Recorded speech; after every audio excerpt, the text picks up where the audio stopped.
नाश्त्याचा व्यवस्था केलेला आहे। पनवेल तालुक्यातून बरेच लांब लोक गावावरून लोक इथे दर्शनासाठी येतात। त्यांच्या खाण्यापिण्याची व्यवस्था विक्रमदा पाटील प्रतिष्ठानच्या वतीने प्रथमच वर्षी नाश्त्याची, चहाची आणि पाण्याची आयोजन केलेलं आहे। तरी मी सर्व वीर सैनिकांना बोलू की याचा लाभ घ्यावा आणि विक्रम पाटील साहेब असेच तुम्हाला मदत करतील आणि तुम्हाला योगदान देत राहतील।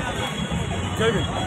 आज विक्रांत पाटील यांच्या माध्यमातून जे आमदार आहेत विक्रांत पाटील यांच्या माध्यमातून अनेक विकास कामे या पनवेल शहरामध्ये होत असतात।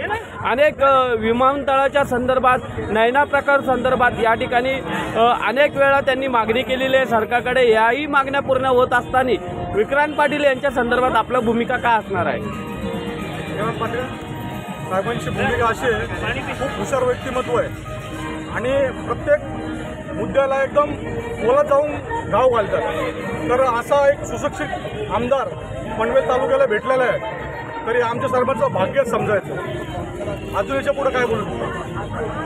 आज विक्रांत पाटील आमदार असले तरी पनवेलचा विकास होत असेल, नैना प्रकल्प बांधियाचे शेतकऱ्यांचे प्रश्न सुटत असतील, परंतु या ठिकाणी डॉक्टर बाबासाहेब आंबेडकरांची जयंती आहे आणि या ठिकाणी विक्रांत पाटील हे प्रत्यक्ष आपल्याला भेट देणार आहेत। उद्या मिरवणुकीमध्ये त्या असणार आहेत, या संदर्भात काय सांगाल?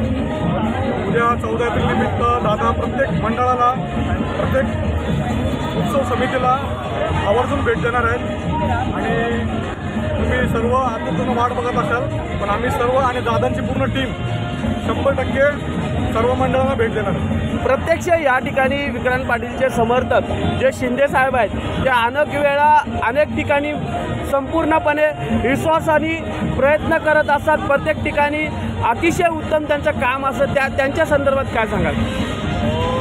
दादांचे खंदे समर्थक विश्वास शिंदे साहेब, निलेश वाडेकर साहेब हे नेहमी आम्हाला सहकार्य करत असतात। त्यांच्या मार्गदर्शनात आज आम्ही हे सर्व कार्यक्रम करतो। दादा जरी नसले पण दादाची परिचय म्हणून हे दोन व्यक्ती आमच्या नेहमी मागं असतात।